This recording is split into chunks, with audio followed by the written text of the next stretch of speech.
백척간두 같던 임시정부를 항저우에 안착시켰지만 고난의 대장정은 쉽게 끝나지 않았습니다.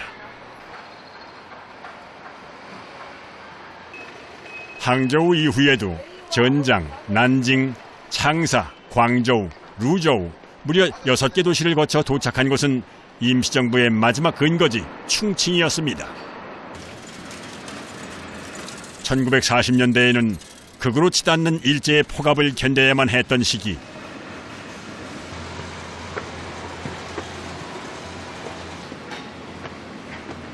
일본 공군이 밤낮없이 포격을 퍼부어 안전한 청사를 찾기조차 어려웠습니다. 청사를 4번이나 옮기며 피난 생활을 해야 했죠. 임시정부 시대를 마감한 충칭의 마지막 청사는 연화지 38호에 자리해 있습니다.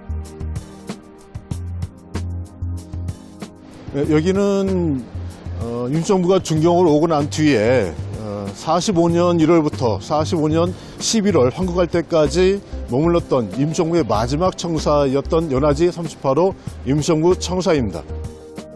현재 남아있는 각지의 임시정부 청사 중 가장 규모가 크다고 하는데요. 한국 시각으로 오전 10시 반쯤 충칭에 있는 대한민국 임시정부 청사를 방문했습니다. 우리 대통령이 충칭의 항일 독립운동 유적지를 찾은 건 처음입니다. 현 정권의 정체성을 보여주는 행보였죠. 관영 언론인 환구시보는 이 같은 일정을 베이징대 연설에서 큰 박수를 받은 문 대통령이 충칭으로 이동해 뿌리를 찾는 일정에 나섰다고 표현했습니다. 1945년 11월 3일 임시정부 사람들이 환국을 기념하며 찍은 사진. 역사적인 사진의 배경이 된 충칭 임시정부의 계단은 세월의 무게를 잘 견뎠습니다.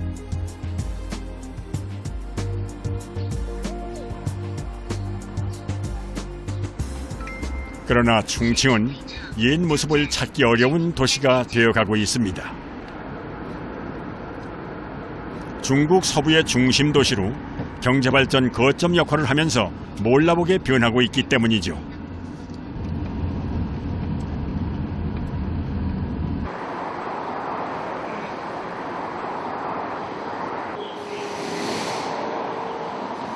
독립운동가들의 삶이 있는 곳은 또 그들의 죽음의 공간이기도 합니다.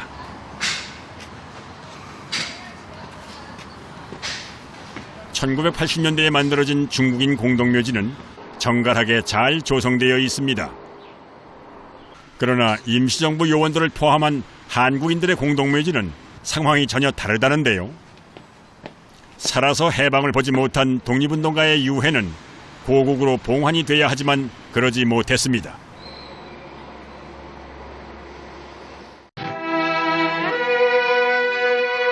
여기는 중국 상해.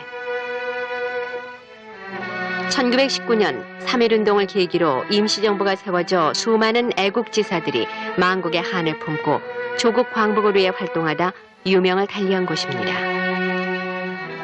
상하이 만국 공묘에 묻힌 유해 봉환도 일부만 이루어진 상태. 거기에 누워있던 다른 유해들은 결국 조국으로 돌아오지 못했습니다. 심지어 장안사 공묘에 있던 안중근 의사의 어머니 조마리아 여사의 유해도 유실된 상태. 안타까울 따름입니다. 돌아옴으로써 대한민국은 헌법에 명시된 대로 상해 임시정부의 법통을 계승한 민주정부로서의 정통성을 더욱 굳건히 다지게 됐습니다.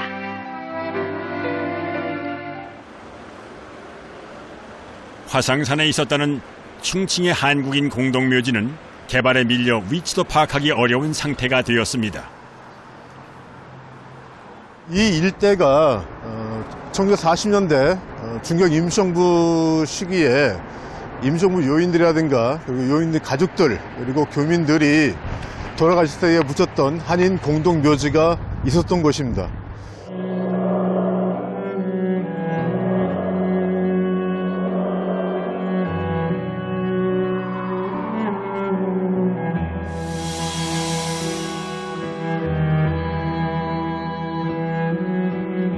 김철 선생과 함께 활동했던 송병조, 차리석 선생 등 기라성 같은 독립운동가들의 묘소가 있었던 곳인데 난감한 상황입니다. 여기 화성산. 商场啊， 네. 那肯定是商场啊。 1940년대 충칭에 살던 한국인은 많게는 300명. 하지만 1940년부터 42년까지 잦은 폭격과 질병으로 70여 명이 사망했다고 합니다.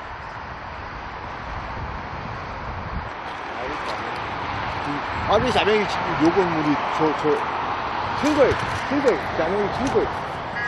주소와 사진을 들고도 위치조차 찾기 어렵습니다. 아, 이렇게 해서 이게 화성산. 네. 맞아.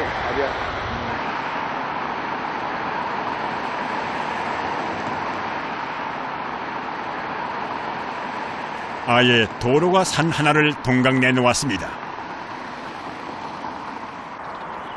다시 반대편 산 기슭으로 가보았지만 공동묘지터를 찾는 일은 아예 불가능해 보입니다.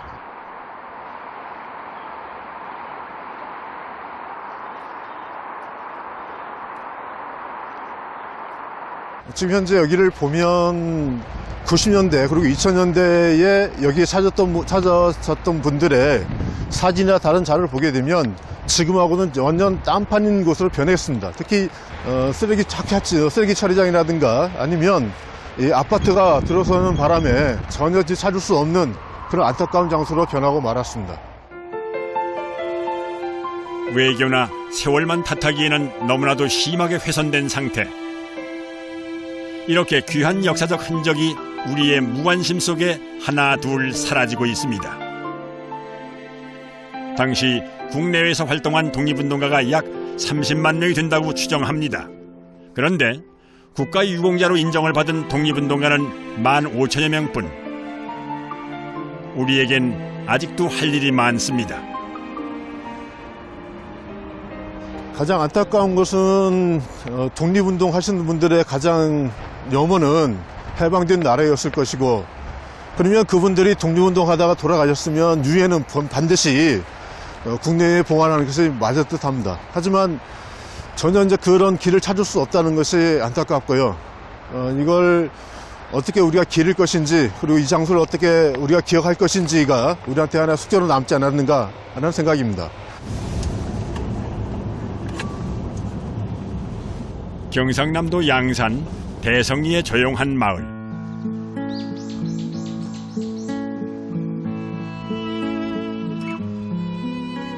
이규홍 선생의 손자 이경우 씨가 오랜만에 고향을 찾았습니다.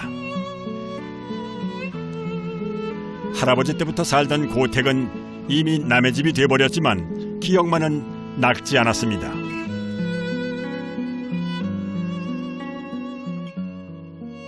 여기가 부엌이었죠. 예, 여기 이제 불 때는 예, 부엌이고, 예. 부엌이고, 예. 여기 이제 요쪽 이제 큰 큰 방이고, 방이고, 여기 예. 이제 아마도 예, 마루. 예. 마루고, 할머니가 썼어. 예.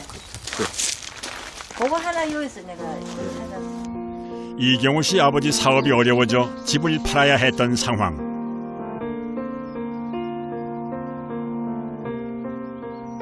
그나마 고향분이 집을 구매해 잘 보존해주고 있어 그것만으로도 고마울 따름입니다. 제가 이 집을 살 때 6년 배가였던 집을 38년 전에 제가 사서 지금 현재 리모델링해서 저희들이 살고 있습니다. 혹시 이 집이 독립운동가 이규영 선생님의 생가터라는 사실을 알고 계셨는지? 아유, 알고 있었죠. 그래서 더 마음이 갔었지. 독립운동을 위해 1919년 상하이로 갔던 할아버지는 1935년 폐결핵으로 빈사 상태가 되어 이 집으로 돌아왔습니다. 네, 뜯어버리는. 다락. 예, 여기 다락이. 여기 다락이. 다락이 그대로 살아있는 거네. 예. 이 집 할머니하고 너무 친해가지고 이 집 일을 많이 봐준 사람이라. 그래가지고 그 자금을 댈 때 이 자금을 왜냐면 그거 하러 온다, 추러 온다 아닙니까? 이거 경찰들이. 그러니까 대나무 숲에다가 그 구덩이를 파고 자금을 모았대. 도화지를 묻고. 동네 사람들이 아직도 증언할 만큼 집안이 똘똘 뭉쳐 독립운동에 참여했던 이경우 씨의 집안 내력. 독립기념관 자료에도 해외 독립운동가 국내 사적지로 이규용 씨 집터가 나와 있습니다. 이규용 선생이 생가터라고 인터넷 정보가 나와 있거든요. 아, 그래요? 네네. 혹시 그런 거에 대한 표지나 그런 건 없네요. 전혀 없어요. 그건 난 처음 듣는 이야기인데. 아, 사이트에 들어가면 그렇게 돼 있구나. 네, 이규용 선생 집터라고. 그래요? 네. 그거는 맞아요. 그런데 정부에서는 임종하기 전 마지막 4년 아들 사업체의 이름이 올려져 있다는 이유로 서운이 거부된 겁니다.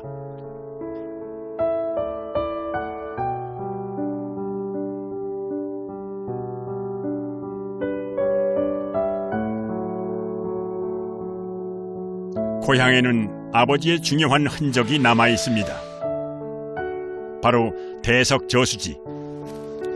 일본 유학을 다녀와 사업을 했던 아버지는 수리조합을 운영해 저수지를 지었습니다. 그리고 마을을 위해 제방을 꾸몄죠. 처음에 외정시대 때 여기 홍수가 나고 이래서 농지에 피해를 많이 입어가지고 해방 후에 저희 부친께서 사비를 들여서 개인 돈으로 이 대석 저수지를 만들게 됐습니다. 그래서 대성리, 소토리 이렇게 3개 마을이 홍수와 가뭄을 이겨내면서 농사 짓는데 지장 없이 이렇게. 할아버지도 부친도 나라를 위해 마을을 위해 사재를 기꺼이 내놓았습니다. 그런데 그런 정황은 배제한 채 오로지 사업을 했다는 이유로 독립운동을 인정하지 않는 정부가 후손은 야속하기만 합니다.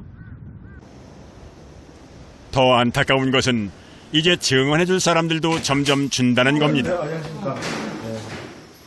육천형 지유용 씨도 그에게는 중요한 증언자. 그 형 때부터 내한테 와서 그 이야기 했는데 할아버지의 유언에 따라 해방 때까지 독립자금을 몰래 전해주던 가족들이었습니다. 유일하게 다닐 때도 갔어. 그래요? 외상되니까. 우리는 이제 돈만 차고 어리니까 따라갔어요. 근데 그거 가면 다 끌려요. 끌려가지고 안으로 들어가거든요. 그래서 내가 국민학교 2학년 때 해방되기 바로 직전에는 그런 게 굉장히 잦았어요. 그때 이게 무슨 기준을 요진한 데 서는 게인가 보다 하는 걸 알았어요. 그런 정도지 뭐 이게 독립자금이다 어디 누구다 몰라요. 그런 건 안 몰라요. 굉장했죠. 그때 내가 그걸 읽으면서 그걸 옆에서 지켜보시면서 어떤 생각이 참 안타깝죠. 그 사진에 임시정부 요인들이 찍은 사진에 들어있으면 정부 요인이라고 인정해줘야죠. 사리사욕을 채우지 않은 선조 때문에 모진 세월을 보내야 했던 독립운동가의 가족들. 그런데 이제 독립운동가라는 증명까지 모두 그들의 몫이란 건 너무 가혹하다는 생각이 듭니다. 같은 정부 기관에서 독립운동가에게 서로 다른 평가를 내린다는 것도 납득이 가질 않습니다.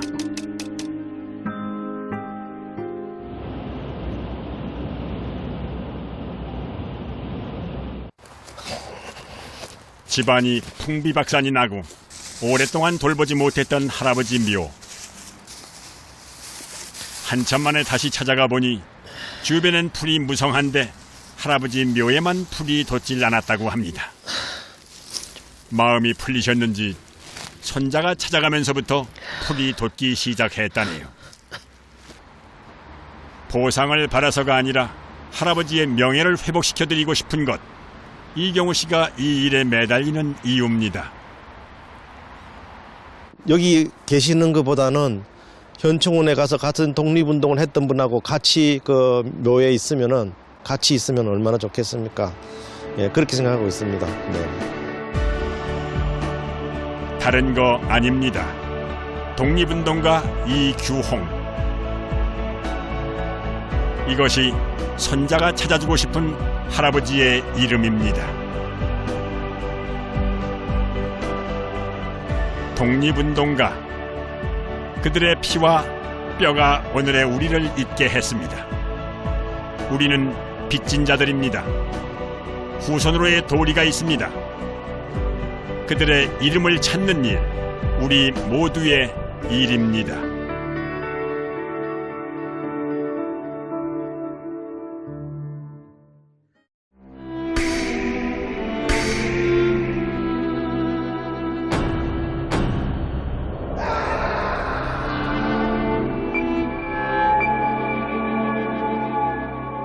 배배당 안에다가 딱 몰아넣고 나오면 총으로 쏴 죽이고 낙창을 찔러요.